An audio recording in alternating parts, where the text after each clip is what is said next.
نگود روز عید در آبهای کشور که فوجیه به دنبال داشت 3 کودک در آب غرق شد، یکی را نجات دادند، 2 دیگر به هلاکت رسیدند. آنها در ساحل به نظارت والدان و شخصان کلانسال قرار داشتند.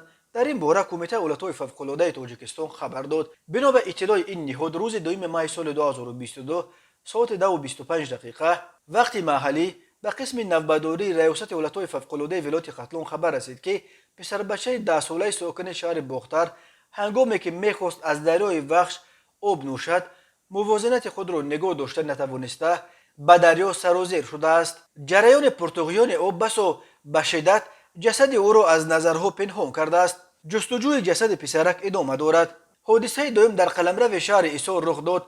بازم 2 ماه سال روان 2 برادر ساکنان جماعت سامان شهر ایسار که یکی 7 و دومی 6 سال بودند برای تجلیل عید فطر به حوله بابایشان به دهه دهقان‌آباد جماعت دهقان‌آباد رفتند. هنگام گشت و گذار عیدگردک این برادران خواستند از بالای یک قبوری که 2 ساحل کانال کلان ایسار را به هم وصل میکند عبور کنند، ولی هر دو هم نتوانستند موازنت خود را نگاه دارند و به آب کانال افتادند. ساکن دیه سید بیگ بیکوف این را دیده به زودی خود را به آب هوا داد تا پسرکان غرق شده را نجات دهد. متاسفانه وی تنها یکی از آنها پسرک 7 ساله را نجات داد و دادر 6 ساله وی را مجدوی آب با خود برد. به جای حادثه دسته امدادگران ریاست کمیته رسیدند و تا تاریکی جسد پسرک را جستند، اما نتیجه نداد. جستجو دوباره 3 ماه آغاز شده است. ساکنان محله بالای کانال شهر ایسار به بامداد خبر دادند که پدر و مادر این 2 کودک در روسیه در مهاجرت کاری قرار داشته آنها را عمه‌شان